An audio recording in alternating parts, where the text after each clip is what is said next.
നമസ്കാരം. കഴിഞ്ഞ മെസ്സേജിന്റെ തുടർച്ചയായിട്ടാണ് ഈ മെസ്സേജ് ഇപ്പോൾ ഞാൻ പറയുന്നത്. എന്റെ കഴിഞ്ഞ മെസ്സേജിൽ ഞാൻ പറഞ്ഞു തുടങ്ങിയത് നമ്മുടെ സാമ്പത്തിക ബുദ്ധിമുട്ട്, ആ ഞെരുക്കം, അതെങ്ങനെ മാറ്റാൻ പറ്റും, അതിന്റെ കാരണമെന്ത്, എത്ര പ്രാർത്ഥിച്ചിട്ടും പല മെത്തേഡുകൾ നോക്കിയിട്ടും സാമ്പത്തിക പ്രശ്നങ്ങളൊന്നും ശരിയാകുന്നില്ല. അതിന്റെ കാര്യകാരണങ്ങളൊക്കെയാണ് ഞാൻ പറഞ്ഞു തുടങ്ങിയത്. അതിലെ 10-25 കാര്യങ്ങൾ തന്നെ ഞാനിവിടെ പ്ലാൻ ചെയ്ത് വെച്ചിട്ടുണ്ട്, മാർക്ക് ചെയ്ത് വെച്ചിട്ടുണ്ട്. അതിൽ ഏറ്റവും പ്രധാനപ്പെട്ടതും ഒന്നാമത്തെയും കാര്യമാണ് സ്ത്രീധനം. അതെങ്ങനെ ഡീൽ ചെയ്യുക, അതിന്റെ പിന്നിലുള്ള പ്രകൃതി വെച്ചിരിക്കുന്ന വ്യവസ്ഥ. രണ്ടാമത്തെ ഒരു കാര്യം കുടുംബ സ്വത്തുക്കൾ കൈമാറൽ. ഈ രണ്ട് മേഖലയാണ് കഴിഞ്ഞതിൽ ഞാൻ പറഞ്ഞു വെച്ച് തുടങ്ങിയത്. അപ്പൊ അത് വെച്ച് പലരും പല സംശയങ്ങൾ എന്നോട് ചോദിച്ചിട്ടുണ്ട്. അതൊക്കെ വെച്ച് ബാക്കി കാര്യങ്ങളും കൂടി ഞാൻ ഇപ്പോൾ പറയുന്നുണ്ട്. ഇനിയും സംശയങ്ങൾ ഇതിനപ്പുറത്തുണ്ടെങ്കിൽ മെസ്സേജ് ചെയ്യണം. മൂന്നാം ഭാഗമായിട്ട് അതുമൊക്കെ ക്ലിയർ ചെയ്ത് വേണം മുന്നോട്ട് പോകാൻ. എങ്കിലേ അടുത്ത മേഖലയിലേക്ക് എനിക്ക് പറഞ്ഞു തരാൻ പറ്റുള്ളൂ. ഇപ്പൊ ആദ്യം ഒരു കാര്യം മനസ്സിലാക്കി എടുക്കേണ്ടത്, എന്റെ ഈ മെസ്സേജ് കേൾക്കുന്നവർ, നിങ്ങൾ പല പല രീതിയിലും പല മേഖലയിലും ആത്മീയമായിട്ടും പല അറിവുകളൊക്കെ സമ്പാദിക്കുന്നു, പ്രാർത്ഥിക്കുന്നു, ധ്യാനിക്കുന്നു. ഇതൊക്കെ ചെയ്തിട്ടും നിങ്ങളുടെ സാമ്പത്തിക പ്രശ്നങ്ങളും മറ്റ് പ്രശ്നങ്ങളും കറക്റ്റായി ബാലൻസായി പോകുന്നില്ല, പരിഹരിച്ചു പോകുന്നില്ല എങ്കിൽ നിങ്ങൾ മനസ്സിലാക്കിക്കൊള്ളണം, നിങ്ങളിപ്പോൾ അന്വേഷിച്ചുകൊണ്ടിരിക്കുന്നതും ആശ്രയിച്ചുകൊണ്ടിരിക്കുന്ന ആത്മീയ വഴിയിൽ നിങ്ങളുടെ ആത്മാവിന് തൃപ്തിയില്ല. കാരണം ഈ അറിവിനും അപ്പുറം പല കാര്യങ്ങളിലേക്കും ഉയർന്നു വരേണ്ട, കുറച്ച് വളർച്ച നേടിയ ആത്മാവാണ് നിങ്ങളുടെ ആത്മാവെന്ന് തിരിച്ചറിയണം. ഞാനീ പറയുന്ന കാര്യങ്ങൾ കേൾക്കുമ്പോൾ ചിലർക്ക് ഇതൊക്കെ തമാശയായിട്ടോ അല്ലെങ്കിൽ ഇവർ എന്തൊക്കെ വിളിച്ചു പറയുന്നു എന്നൊക്കെ തോന്നും. അങ്ങനെ തോന്നുന്നവർ ദയവ് ചെയ്ത് ബാക്കി കാര്യങ്ങൾ കേൾക്കരുത്. കാരണം ഇത് ആത്മീയ വളർച്ച നേടിയ ചില വ്യക്തികൾക്കും ഈ ആത്മീയപരമായിട്ട് പല അനുഭവങ്ങളും ഒക്കെ പണ്ട് മുതലേ ഉള്ളവരും ഇതൊക്കെ ശരിയാണെന്ന് 100% ഉള്ളിന്റെ ഉള്ളിൽ നിന്നും ബോധം വന്നവർക്കും ഇത് ദഹിക്കുള്ളൂ, അവർക്ക് ഇത് മനസ്സിലാവുള്ളൂ. ഇനി ആത്മീയമായി അത്ര ഉയരാത്ത പല വ്യക്തികൾ കേൾക്കുന്നുണ്ടെങ്കിൽ നിങ്ങൾക്ക് വലിയ പ്രശ്നങ്ങളോ തടസ്സങ്ങളോ ഒന്നും ഇല്ലെങ്കിൽ നിങ്ങൾ ആദ്യം മനസ്സിലാക്കേണ്ടത് നിങ്ങളുടെ ആത്മാവിന് അത്ര മതി, തൃപ്തരാണ്. ആ ഒരു ഡയമെൻഷൻ അല്ലെങ്കിൽ ആ ഒരു തലത്തിലേക്ക് നിങ്ങളുടെ ആത്മാവിന് പോകേണ്ട ആവശ്യം വരുന്നുള്ളൂ. വലിയ തലത്തിലേക്ക് ആത്മാവിന് പ്ലാൻ ഇല്ല. അതുകൊണ്ടാണ് ചെറിയ ചെറിയ ആത്മീയ മേഖലകളിലും ഇപ്പോൾ കാണുന്ന അല്ലെങ്കിൽ ചെറിയ ചെറിയ ആത്മീയ ഗുരുക്കന്മാരിലൂടെയൊക്കെ പ്രശ്നങ്ങളൊക്കെ പരിഹരിച്ച് അത് കുഴപ്പമില്ലാതെ പോകുന്നെങ്കിൽ നിങ്ങൾ അതിൽ തൃപ്തിപ്പെട്ട് നിൽക്കണം. ഞാനീ പറയുന്ന കുറച്ച് ആഴത്തിലുള്ള കാര്യത്തിലേക്ക് കേൾക്കാനോ വെറുതെ സമയം കളയേണ്ട ആവശ്യം വരുന്നില്ല. എന്നാൽ ഈ തരത്തിൽ എന്തൊക്കെ നോക്കിയിട്ടും ഏതൊക്കെ വഴി നോക്കിയിട്ടും എങ്ങനെയൊക്കെ ശ്രമിച്ചിട്ടും എത്ര ബുദ്ധിപരമായി നീക്കിയിട്ടും കാര്യങ്ങളൊന്നും കറക്റ്റ് ആകുന്നില്ല എന്നുള്ളവർക്കാണ് ദൈവം കുറച്ചും കൂടി വലിയ ലെവലിൽ സിമ്പിളായിട്ട് ഈ കാര്യങ്ങൾ പറയാൻ വേണ്ടി എന്നെ ഏൽപ്പിച്ചിരിക്കുന്നത്. അവർക്ക് വേണ്ടിയിട്ടാണ് ഞാൻ ഈ കാര്യങ്ങളൊക്കെ പറയുന്നതെന്ന് മനസ്സിലാക്കണം. സ്ത്രീധനത്തിന്റെ കാര്യം ഞാൻ കഴിഞ്ഞതിൽ പറഞ്ഞപ്പോൾ ഒരു പ്രത്യേക കാര്യം നിങ്ങൾ മനസ്സിലാക്കേണ്ടത്, നമുക്ക് ഈ വിഷയങ്ങളും പ്രശ്നങ്ങളും അല്ലെങ്കിൽ കർമ്മം തെറ്റിയതിന്റെ ഫലങ്ങൾ അല്ല ദോഷങ്ങളൊക്കെ നമ്മൾ ഇപ്പോൾ അനുഭവിച്ചുകൊണ്ടിരിക്കുന്നു. അപ്പൊ ഇതിന്റെയൊക്കെ എവിടെയാണ് നമ്മൾ തെറ്റിയത്? നമ്മളെല്ലാവരും നോക്കുമ്പോൾ മദ്യപാനമില്ല, ഭക്തിയില്ലാതെ ഉള്ള ജീവിതമല്ല, ആരെയും ദ്രോഹിക്കുന്നില്ല, വലിയ വലിയ തെറ്റുകൾ ചെയ്യുന്നില്ല, ഇതൊക്കെ നമ്മൾ പ്രത്യക്ഷത്തിൽ കാണുന്നുള്ളൂ. പക്ഷേ ആത്മീയ വളർച്ച നേടിയവർക്ക് ഈ ശിശുക്കൾ ആയി നിൽക്കുന്ന, ആത്മീയത്തിൽ ശിശുക്കളായി നിൽക്കുന്നവർ തെറ്റിപ്പോകുന്ന ഈ മേഖലകളിലല്ല ആത്മീയ വളർച്ച നേടിയവർക്ക് ഭൂമിയിൽ പരീക്ഷണങ്ങളും പഠിപ്പിക്കലും നടക്കുന്നതെന്ന് തിരിച്ചറിയണം. അവരുടെ മനസ്സും കൂടി ദൈവം ഉദ്ദേശിക്കുന്ന അല്ലെ ദൈവത്തിന്റെ അതേ റേഞ്ചിൽ മനസ്സും പാകപ്പെട്ട് വരേണ്ടിയിരിക്കുന്നു. അവർക്കാണ് ഞാൻ ഈ പറയുന്ന സ്ത്രീധനത്തിന്റെയൊക്കെ ഈ കാര്യങ്ങൾ സ്ട്രിക്റ്റ് ആയിട്ട് വരുന്നത്. അപ്പൊ ഇതുകൊണ്ടാണ് നിങ്ങൾക്ക് ഇത്രയും നാളും കഷ്ടങ്ങൾ എന്നൊക്കെ മനസ്സിലാക്കണം. ഇതിൽ ഞാൻ പറഞ്ഞല്ലോ, സ്ത്രീധനം ഒരു കാര്യമാണ്, പല പല പല കാര്യങ്ങൾ ഞാൻ ഈ അങ്ങോട്ടും പറയും. ഇതൊക്കെ എവിടെയാണ് നിങ്ങൾ തെറ്റിയതെന്ന് അവരവർ കണ്ടെത്തി തിരിച്ചറിയണം. ചിലപ്പോൾ ഈ മേഖല ഇപ്പൊ ഞാൻ ഈ പറയുന്ന മേഖല ചിലർക്ക് പ്രശ്നം കാണില്ല, കാരണം അവർ ഈ മേഖലയിൽ ഓക്കെ ആയിരിക്കും. ഇപ്പൊ എന്റെ അടുത്ത് പലരും എനിക്കറിയാവുന്നവരുണ്ട്, സ്ത്രീധനം വാങ്ങിക്കാതെ അങ്ങോട്ട് കാശ് കൊടുത്ത് പെണ്ണുമായിട്ടുള്ള ആ ഒരു മനസ്സ് അറ്റാച്ച്മെന്റ് മാത്രം നോക്കി കല്യാണം കഴിഞ്ഞ പലരും ഉണ്ട്. വീട്ടിൽ നിന്ന് വലിയ കുടുംബസ്വത്തോ ഒന്നും വാങ്ങിക്കാതെ വീട്ടുകാരായിട്ടൊന്നും ഒരു അറ്റാച്ച്മെന്റ് വരാതെ, കാര്യം ലവ് മാരേജ് ഒക്കെ ആയിരിക്കും, അപ്പോൾ തന്നെ വീട്ടിൽ നിന്നും ഡിറ്റാച്ചഡായി ജീവിക്കുന്ന പലരും ഉണ്ട്. അവർക്ക് കുടുംബസ്വത്വമൊന്നും കിട്ടിയിട്ടില്ല. അപ്പൊ അങ്ങനെയുള്ളവർക്ക് ഞാൻ ഈ പറഞ്ഞ രണ്ട് മേഖലയും ഓക്കെയാണ്. പക്ഷെ അവർ ഇനി അങ്ങോട്ടങ്ങോട്ട് പറയുന്ന ബാക്കി മേഖലകളിൽ നിങ്ങളുടെ കർമ്മം തെറ്റിയിട്ടുണ്ടോ, അല്ലെങ്കിൽ നിങ്ങളുടെ മനസ്സ് പ്രകൃതി ഉദ്ദേശിക്കുന്നത് പോലെ അല്ലേ എന്ന് ബാക്കി മെസ്സേജുകൾ കേൾക്കുമ്പോൾ നിങ്ങൾ തിരിച്ചറിയണം. ഏതൊക്കെയാണോ നിങ്ങൾ തെറ്റിയിരിക്കുന്നത്, ഇതിന്റെയൊക്കെ ഫലമായിട്ടാണ് നിങ്ങൾക്ക് സാമ്പത്തികത്തിൽ തടസ്സങ്ങളും അല്ലെങ്കിൽ പ്രശ്നങ്ങളും എന്ന സത്യം തിരിച്ചറിയണം. ഇതിന് മാറ്റാൻ എന്ത് ചെയ്യണമെന്ന് വെച്ചാൽ, ഇപ്പൊ പരിഹാരമുണ്ട്. പരിഹാരം ഞാൻ ഇപ്പൊ കഴിഞ്ഞാൽ ഞാൻ പറഞ്ഞല്ലോ, സ്ത്രീധനം വാങ്ങിച്ചാൽ അത് ഉപയോഗിക്കാതിരിക്കുക, സ്ത്രീക്കുള്ളത് സ്ത്രീക്കായിട്ട് തന്നെ മാറ്റിവെക്കുക, അല്ലെങ്കിൽ ഭാവി മക്കൾക്ക് നമ്മുടെ തലമുറകൾക്ക് വേണ്ടി അത് മാറ്റിവെക്കുക. ഇതൊരു പരിഹാരമാണ്. പക്ഷെ പലരും എന്നെ വിളിച്ച് ചോദിക്കുന്നു, അത് ഉപയോഗിച്ചു പോയി, അത് പണ്ടേ അത് ബിസിനസ്സിലും അതിലൊക്കെ ഇട്ടുപോയി, അതൊക്കെ വെച്ചാണ് ഇപ്പോൾ ജീവിച്ചുകൊണ്ടിരിക്കുന്നത്, ഇനി അത് മാറ്റി കൊടുക്കാനോ അല്ലെങ്കിൽ അത് വേണ്ടെന്ന് വെക്കാനോ കഴിയാത്ത സിറ്റുവേഷനാണ്. അങ്ങനെയുള്ളവർ എന്ത് ചെയ്യണം? അങ്ങനെ ആയതുകൊണ്ടാണ് നിങ്ങൾക്കിപ്പോൾ ഇത്രയും പ്രശ്നങ്ങളും അല്ലെങ്കിൽ കർമ്മ ഒരുപാട് അനുഭവിക്കേണ്ടി വന്നെന്നുള്ള സത്യം തിരിച്ചറിയുക. കാരണം ഇത് നിങ്ങളെ ബാലൻസ് ചെയ്യും. ഏത് മേഖലയിൽ നമ്മൾ തെറ്റിപ്പോയാലും തെറ്റിയത് തന്നെ തിരുത്തണമെന്ന് നിർബന്ധമൊന്നുമില്ല. അതിന് പകരം എവിടെയെങ്കിലും അതിന്റെ ഫലം അനുഭവിച്ച് തീർത്താൽ മതി. അതാണ് ഞാൻ ആദ്യമേ പറയുന്നത്, കർമ്മഫലം അനുഭവിക്കുക എന്നുള്ളത്. അപ്പം നമ്മൾ അതിനുള്ള പ്രായച്ചിത്തമായിട്ടാണ് നിങ്ങൾ ഇത്രയും അനുഭവിച്ചതെന്നുള്ള സത്യം തിരിച്ചറിയണം. ഇപ്പൊ ദൈവം ഇത് പറഞ്ഞിരുന്നത് ഇനിയെങ്കിലും മനസ്സിലാക്കി അടുത്ത തലമുറകളെയെങ്കിലും തെറ്റിക്കാതിരിക്കാൻ, അല്ലെങ്കിൽ നിങ്ങൾക്ക് തന്നെ എന്തെങ്കിലും പരിഹാരങ്ങൾ ചെയ്യാൻ പറ്റുമെങ്കിൽ അത് ചെയ്യാൻ വേണ്ടിയിട്ടാണ് ഈ കാര്യങ്ങൾ പറഞ്ഞു തരുന്നത്. ഇത് പറ്റൂല, സാധിക്കില്ല എന്നുള്ളവർ വേറെ ഒരു വിഷമവും വിചാരിക്കരുത്. ഇനി വരുന്ന അല്ലെങ്കിൽ ഇപ്പൊ സംഭവിച്ചുകൊണ്ടിരിക്കുന്ന ചില ദുഃഖങ്ങളും ബുദ്ധിമുട്ടുകളും ഇതൊക്കെയാണെന്ന് മനസ്സിലാക്കി കുറച്ചു നാളങ്ങ് ക്ഷമിക്കുക, സഹിക്കുക.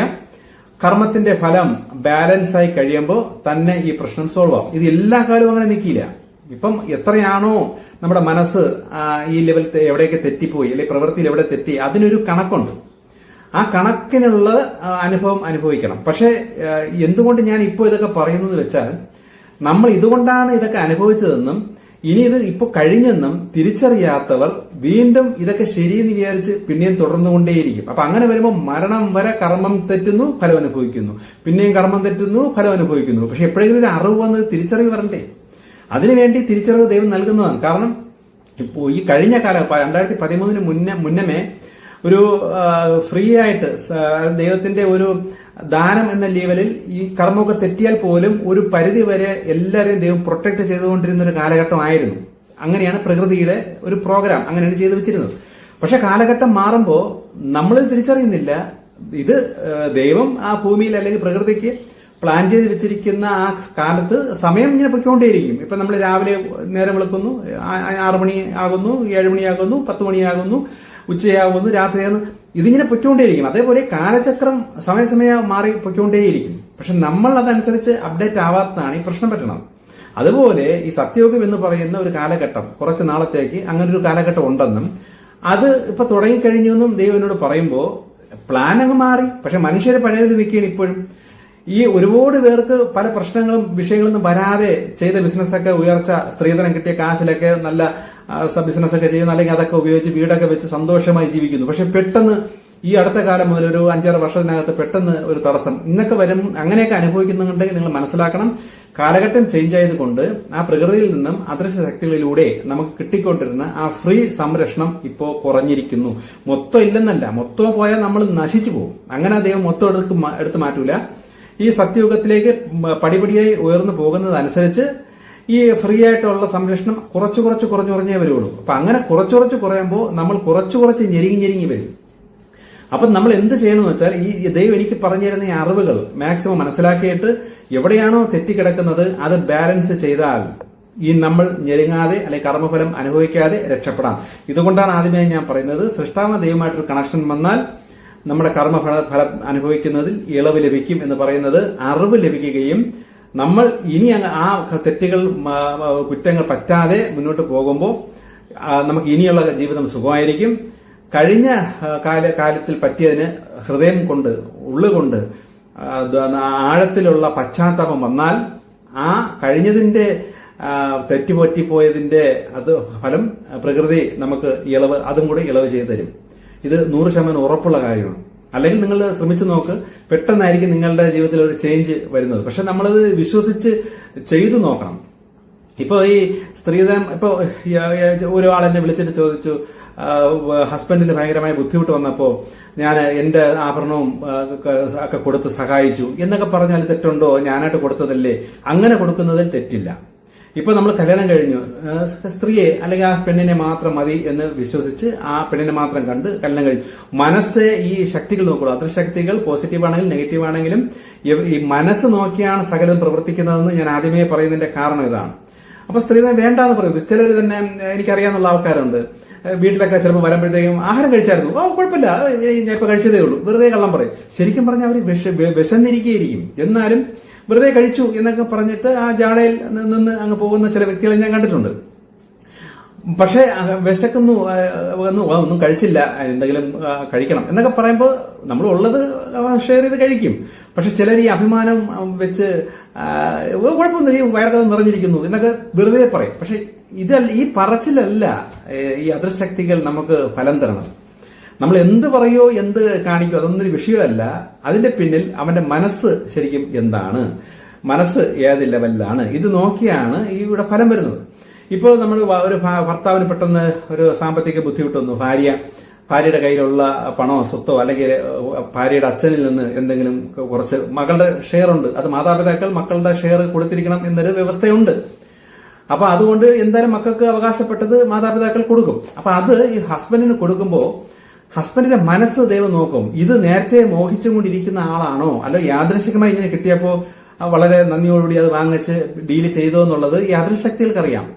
ഇത് മോഹിച്ചിട്ടില്ല അല്ലെങ്കിൽ അങ്ങനെ പ്രതീക്ഷിച്ചിട്ടില്ലെങ്കിൽ അത് അവിടെ ഒരു തെറ്റുമില്ല, അതൊരു നന്മ പ്രവൃത്തിയാണ്.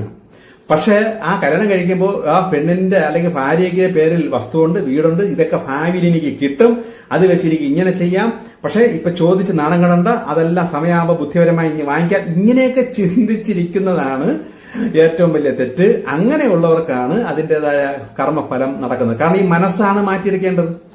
ഈ മനസ്സ് മാറ്റിയെടുക്കുന്നതിനാണ് ഈ പരിപാടി എത്ര നടക്കുന്നത്. മനസ്സ് തെറ്റിക്കിടന്നിട്ടല്ലേ പ്രവൃത്തിയിലും കൂടെ പിന്നെ തെറ്റിപ്പോണത്. അപ്പൊ ആദ്യം വേണ്ടത് ഈ അടിസ്ഥാന സ്വഭാവമേ മാറ്റിയെടുക്കുക. അപ്പം അങ്ങനെയുള്ളവർക്ക് സ്വഭാവം മാറ്റുമ്പോഴാണ് ഈ പ്രക്രിയ അത്ര നടക്കുന്നത്.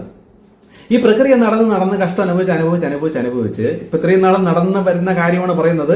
എന്റെ മെസ്സേജ് കേട്ട് സൃഷ്ടാവാൻ ദൈവത്തെ ആശ്രയിക്കുന്നവർക്കുള്ള കാര്യമല്ല ഞാൻ പറയുന്നത്. പലരും എന്നെ സംശയിച്ച് അങ്ങനെ വിളിച്ചു ചോദിച്ചു, സാറല്ലേ പറഞ്ഞത് സൃഷ്ടാവ ദൈവത്തെ വന്നു കഴിഞ്ഞാൽ അങ്ങനെ നടക്കും, ഇത് നടക്കും, ഉയർച്ച. പക്ഷെ ഇപ്പൊ സാറ് പറയുന്നു കർമ്മഫലം അനുഭവിച്ച് തീർക്കണം എന്ന് പറയുന്നു. ഞാൻ പറഞ്ഞു അങ്ങനല്ല പറയുന്നത്, ഭൂമിയിൽ നടന്നുകൊണ്ടിരിക്കുന്ന കാര്യങ്ങളാണ് പറയുന്നത്. ഇപ്പൊ എന്തൊക്കെ തെറ്റ് കാരണം കൊണ്ടാണ് ഓരോ മനുഷ്യർക്കും കഷ്ടങ്ങളും പ്രശ്നങ്ങളും വരുന്നത്, എവിടെയാണ് നമ്മുടെ ബാലൻസിങ് വേണ്ടത്, എവിടെയാണ് ഏതൊക്കെയാണ് പ്രകൃതി വെച്ചിരിക്കുന്ന വ്യവസ്ഥകളും നിയമങ്ങളും, ഇതൊക്കെയാണ് ഞാൻ പറയുന്നത്. ഇതാണ് നമുക്ക് ചുറ്റും സംഭവിച്ചുകൊണ്ടിരിക്കുന്നത്. പക്ഷെ അത് ആര് തിരിച്ചറിയുന്നില്ല. നിങ്ങൾ എന്നിലൂടെ കേൾക്കുന്ന നിങ്ങൾ തിരിച്ചറിയുന്ന നിങ്ങളുടെ ജീവിതം വേറെ രീതിയിൽ പോകും, അത് വേറെ വിഷയം. പക്ഷെ ഈ സത്യം ഇതാണെന്നുള്ള അതാണ് പറഞ്ഞത്, ഇത്രയും നാളും നടന്ന കാര്യത്തെക്കുറിച്ചുള്ള ഒരു ക്ലാരിഫിക്കേഷനാണ് ഞാൻ നിങ്ങൾക്ക് നൽകിക്കൊണ്ടേയിരിക്കുന്നത്. അപ്പൊ ഇതിന്റെ സത്യാവസ്ഥ നിങ്ങൾ അറിയിക്കുന്നതേ ഉള്ളൂ. ഇപ്പൊ അതേപോലെ നേരത്തെ ഞാൻ പറഞ്ഞു വന്നത്, അപ്പോ അങ്ങനെ ഈ പ്രക്രിയ, ഈ കഷ്ടം അല്ലെങ്കിൽ ഈ കർമ്മഫലം ഇങ്ങനെ അനുഭവിച്ച് മരിക്കുന്നത് വരെ ശരിക്കും ഇത്രയും നാൾ നടന്ന സംഭവമാണ്. ഈ മനുഷ്യർ അല്ലെങ്കിൽ വ്യക്തികൾ എന്തുകൊണ്ടാണ് ഇത്രയും കിടന്ന് അനുഭവിച്ചെന്നുള്ള സത്യം തിരിച്ചറിയില്ല. അപ്പൊ മരിച്ചതിന് ശേഷം ആത്മാവ് ശരീരം വിട്ട് കഴിയുമ്പോൾ പല സത്യങ്ങളും തിരിച്ചറിയും. അപ്പോൾ മറ്റു ശക്തികളിലൂടെ അവർക്ക് ഇൻഫർമേഷൻ കിട്ടും. സ്ത്രീധനം മോഹിക്കുകയും അത് ആഗ്രഹിച്ചും അത് കരസ്ഥമാക്കി, അവിടെ പെണ്ണിനെ അല്ല നീ മോഹിച്ചത്, ആ പെണ്ണ് രണ്ടാം സ്ഥാനം, ഒന്നാം സ്ഥാനം അതിലൂടെ കിട്ടുന്ന പൈസയും അല്ല ഇതൊക്കെ വെച്ച് പ്ലാൻ ചെയ്ത് ഈ വിവാഹം ഒരു കച്ചവടമാക്കിയത് കാരണമാണ് നിന്റെ മരണം വരെ ഇതിന്റെ ഫലം അനുഭവിക്കേണ്ടി വന്നത് എന്ന സത്യം മരിച്ചതിന് ശേഷം ആത്മാവ് തിരിച്ചറിയും. അപ്പൊ ആത്മാവ് കരഞ്ഞു വിളിച്ച് നിലവിളിച്ച് അയ്യോ ക്ഷമയൊക്കെ പറഞ്ഞ് പിന്നെ പല നരകം പോലത്തെ ഡയമെൻഷനിലൊക്കെ മറ്റു പല തെറ്റുകളും കാണുമല്ലോ, എല്ലാം ഒന്ന് കറങ്ങിയിട്ട് അടുത്ത ജന്മം കൊടുക്കുമ്പോൾ ആ ഉള്ളിന്റെ ഉള്ളിൽ ഒരു തത്വം പഠിച്ചു, കല്യാണം കഴിക്കുമ്പോൾ സ്ത്രീധനം മോഹിക്കരുത്. അങ്ങനെയുള്ളവരാണ് പിന്നെ ഒരു ലെവലൊക്കെ ആകുമ്പോൾ ലവ് മാരേജ് ഒക്കെ വന്ന് ഈ വിധ ചിന്തയോ ഒന്നും ഇല്ലാതെ എനിക്കിഷ്ടപ്പെട്ടൊരു പെണ്ണ് മതി എന്ന മാത്രം ആ പരസ്പര സ്നേഹം മാത്രം മുന്നിൽ കണ്ടുകൊണ്ട് കല്യാണം ഇപ്പോൾ പലരും അങ്ങനെ കല്യാണം കഴിക്കുന്നുണ്ടോ. ഇതൊക്കെ കഴിക്കുന്നതിന്റെ പിന്നിലെ കാരണം കഴിഞ്ഞ ജന്മങ്ങളിൽ സ്ത്രീധനം വാങ്ങിച്ചും കച്ചവടം ചെയ്തും വിവാഹം ചെയ്ത എന്റെ ഫലങ്ങൾ ഒരുപാട് അനുഭവിച്ച് പഠിച്ച ആത്മാവായതുകൊണ്ടാണ് ഈ ജന്മത്തിൽ ആ മോഹമോ ആ ചിന്തയോ ഒന്നും ഇല്ലാതെ മുന്നോട്ട് പോകുന്നത്. ഇതാണ് ഇതിന്റെ പിന്നിലെ സത്യം. ഇനി അടുത്തൊരു കാര്യം മനസ്സിലാക്കേണ്ടത്, ഇപ്പൊ അഥവാ വാങ്ങിച്ചു പോയി, കയ്യിൽ വന്നു പോയി, അല്ലെങ്കിൽ ഉണ്ട്, ഭാര്യയുടെ പുറത്ത് ഇത്രയും വസ്തുവും അല്ലെങ്കിൽ എന്തെങ്കിലും വസ്തുക്കളോ അല്ലെങ്കിൽ ആഭരണങ്ങളോ വീടോ എന്തെങ്കിലുമൊക്കെ ഉണ്ട്. അപ്പൊ അത് ഒരിക്കലും ഭർത്താവിന് ഉപയോഗിച്ചുകൂടെ എന്നൊരു ചിന്ത വരും. ഉപയോഗിക്കാം. എന്താണോ ഭാര്യയിൽ നിന്ന് ഭർത്താവ് ഇങ്ങോട്ട് കൈപ്പറ്റുന്നത് അതിന്റെ ഒരു പടി ഭർത്താവ് സ്വന്തമായി അധ്വാനിച്ച് ഉണ്ടാക്കുന്ന ഒരാളായിരിക്കണം.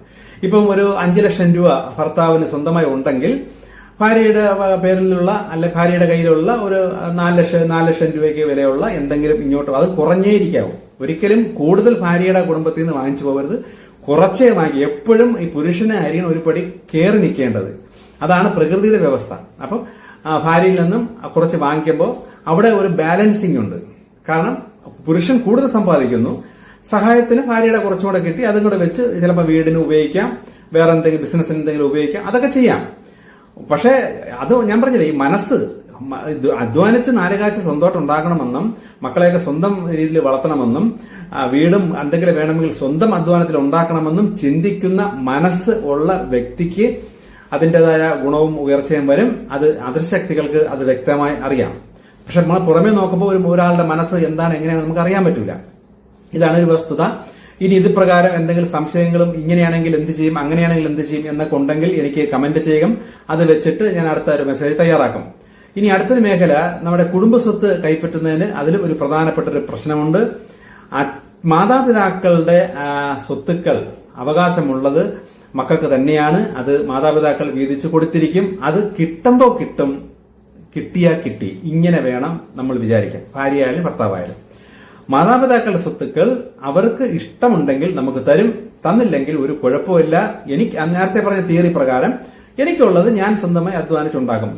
കുറച്ചേ ഉള്ളെങ്കിൽ അത് മതി. ആത്മാവ് മോക്ഷം ലഭിക്കും, അല്ലെങ്കിൽ ഹൈ തലത്തിലോട്ട് പോകുമല്ലോ. നമ്മളിപ്പോ ഒരുപാട് ഒപ്പിച്ചെടുത്തു. ഇപ്പൊ സഹോദരങ്ങൾക്ക് ഒരുപാട് സ്വത്ത് കൊണ്ട് മാതാപിതാക്കളെ സോപ്പിട്ടും ചാക്കിട്ടും കുറെ അങ്ങോട്ട് ഒപ്പിച്ചെടുത്തു. ഇപ്പൊ ഞാൻ പണ്ടേ വീട്ടിൽ നിന്ന് അത്ര സുഖമല്ലാത്ത ഒരാളായോണ്ട് എനിക്ക് ഇത്രേ കിട്ടിയുള്ളൂ എന്നൊക്കെ പറഞ്ഞ് നിരാശപ്പെടേണ്ട ആവശ്യമൊന്നുമില്ല. ഉള്ളത് മതി. പക്ഷെ നമ്മൾ ആത്മാവ് ഹൈ ഡയമെൻഷനിലോട്ട് മോക്ഷത്തിലോട്ട് പോകുമല്ലോ. ഇപ്പൊ നമ്മൾ ഇവിടെ ഒരുപാട് ഉണ്ടാക്കി കൂട്ടിയിട്ടൊന്നും ഒരു ഉപയോഗവും ഇല്ല. ഇതെല്ലാം കളഞ്ഞു പോവേണ്ടി വരും. പിന്നെ ഈ സ്വത്തുക്കൾ കൈപ്പറ്റുമ്പോൾ മാതാപിതാക്കൾ ഇഷ്ടത്തിന് അവരുടെ താല്പര്യത്താൽ വിധിച്ചു കൊടുക്കും. അപ്പൊ മാതാപിതാക്കൾ ന്യായം ചെയ്യുന്നില്ല. അവിടെ ഒരു പക്ഷപാതം കാണിച്ച് മാതാപിതാക്കൾ ചില അവരെ സ്വാധീനിച്ച് കൂടുതൽ കൊടുക്കുക, അങ്ങനെയൊക്കെ ചെയ്യുമ്പോൾ കർമ്മം തെറ്റുന്നത് മാതാപിതാക്കൾക്കാണ്. അപ്പൊ അതിന്റെ ഫലമായി അവരൊരുപാട് കഷ്ടങ്ങൾ ചിലപ്പോൾ അവസാന കാലത്ത് അനുഭവിക്കേണ്ടി വരും. ഇല്ലെങ്കിൽ അടുത്ത ഡയമെൻഷനിൽ പോയി അതിന്റെ കഷ്ടം ഒരുപാട് അനുഭവിച്ചിട്ട് പിന്നെ ജന്മൊടുക്കേണ്ടി വരും. അപ്പൊ നമുക്കത് ബാധകമില്ല. നമ്മുടെ ഭാഗം ക്ലിയർ ആയിരിക്കണം എന്നേ ഉള്ളൂ. ഷെയറുകൾ കിട്ടുമ്പോൾ, പാരമ്പര്യ സ്വത്തുകൾ കിട്ടുമ്പോൾ നമ്മൾ അതിൽ കിടന്ന് ഹരിച്ചും കുണിച്ചും വെറുതെ അതാണ് ഏറ്റവും വലിയ തെറ്റ്. ആ ഒരു മനസ്സ് എത്രയും പെട്ടെന്ന് മാറ്റണം. ഉണ്ടെങ്കിൽ അത് മാറ്റിയിരിക്കണം. അങ്ങനെ വരുമ്പോൾ മറ്റുള്ളവരുടെ ശാപം പ്രാക്ക് ഒക്കെ ഈ കിട്ടുന്ന വസ്തുവിൽ മേൽ ഉണ്ടായിരിക്കും. വസ്തുവിൽ നല്ല നെഗറ്റീവ് ഇരിക്കുന്നത് ആ മനസ്സിലൂടെ കുറെ നെഗറ്റിവിറ്റി നമ്മളിലേക്ക് കടന്നു വരും. അങ്ങനെ ഉള്ള വസ്തുക്കൾ നിങ്ങളുടെ കയ്യിലുണ്ടെങ്കിൽ ആരാണോ ഇതിൽ പ്രകാരം പ്രാപിക്കൊണ്ടിരിക്കുന്നത്, ദുഷിച്ചുകൊണ്ടിരിക്കുന്നത്, അസൂയപ്പെട്ടുകൊണ്ടിരിക്കുന്നത് അവർക്ക് തൃപ്തിപ്പെടുത്തി അവർക്കുള്ളത് കൊടുക്കുക. അവർ തൃപ്തിയാവും.